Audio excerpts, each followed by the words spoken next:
Alright guys, in this video we're going to be talking about the PlayStation 5's operating system. We have some new and I'd say pretty interesting information about it that gives us a pretty good idea of what we can expect when Sony finally does decide to reveal this to us, and I have a good feeling that it's going to be all about speed, immediacy, and convenience, and it's going to be a huge reason why Sony is opting in for the really fast SSD, and it's going to play a huge role in the overall marketing of the console in general.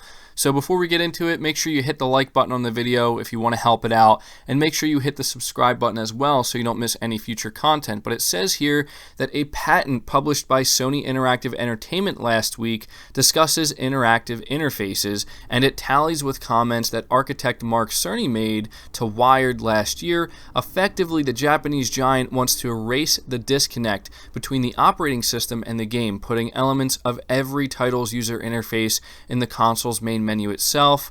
Will allow the Marble Madness man to explain. So this is exactly what I believe Mark Cerny had to say. We don't want the player to have to boot up the game, see what's up, boot the game, see what's up, he said. Multiplayer game servers will provide the console with the set of joinable activities in real time. Single player games will provide information like what missions you could do and what rewards you might receive for completing them, and all of those choices will be visible in the UI. As a player, you just jump right into whatever you like. What does this mean then? Well, let's say you've got Call of Duty Modern Warfare installed on your PS5.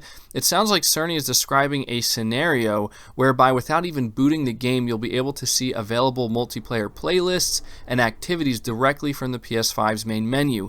In addition, the console will show you which missions you've completed in single player, and it'll allow you to jump into any one directly. It sounds like a small thing, but by integrating the game's user interface into the console's operating system, it means that you'll effectively be able to skip several steps in the traditional game booting process, where you currently have to select a game, wait for it to load, select a mode, and select a level. You'll instead be able to select a stage directly from the PS5's main menu itself. Speed and efficiency are crucial to the next-gen experience, it seems. And so kind of bouncing off of this, we have even more information which really does kind of back this up, and again gives you a really good idea of just how serious Sony is here about making the PS5's operating system a huge reason why the PS5 may be appealing to gamers and wanting to upgrade. It's all about that speed and that immediacy and that convenience factor.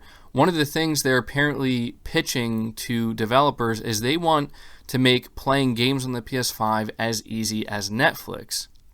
And so it says in a new comment on the Reset Era forums, Kotaku's Jason Schreier revealed that one of the pitches Sony has been making to developers is playing a PS5 game should be as easy as Netflix, and this is exactly what Jason had to say.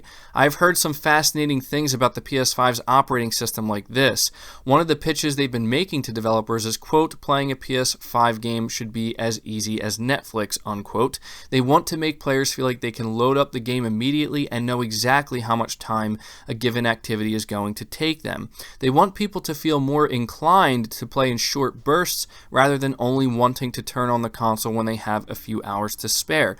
And so as you can see, this is the whole thing that Sony's really trying to go for here, and why they opted into having this insanely fast SSD, because while there are a lot of discussions being had right now as to how impactful will this SSD be in terms of what developers can do, because we're hearing some developers say that they can do things with this SSD that are just going to change game design on a fundamental level, and we have a lot of people countering that, saying that that just sounds ridiculous, that's impossible.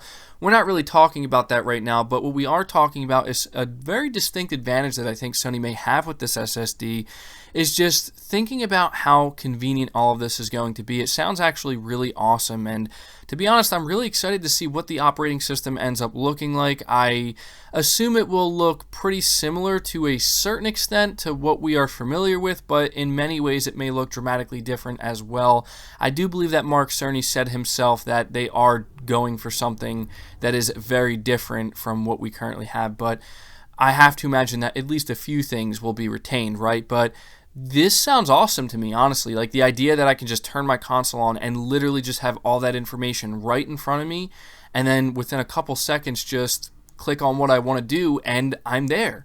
That sounds amazing to me, and this is where I really think that Sony's going to be flexing this strength of theirs really hard, actually, to try to convey to people like, look, we may not be the most powerful console, but look at how fast our console is. Look at how immediate everything is. And to some people, that is going to matter more. It's all about that convenience factor, and it's going to be very interesting. So that's going to do it for this video, guys. I thought you'd find it very interesting. I know that it kind of, some of what we talked about was stuff that was kind of already known, but I thought it was worth mentioning here once again because it kind of backs up the whole reasoning why Sony is opting into making the choices they are with this console, focusing on speed and efficiency. The OS and getting gamers into their games faster is a big part of that, and apparently they want it to be as convenient and as easy to use as Netflix, which is really cool. So let me know your thoughts about this down in the comments below. Leave the video a like if you enjoyed it or found it informative. Subscribe to the channel if you're new and haven't already. Hit the bell notification icon so you never miss an upload, and feel free to share this video out on top of all that. But until next time, guys, take care.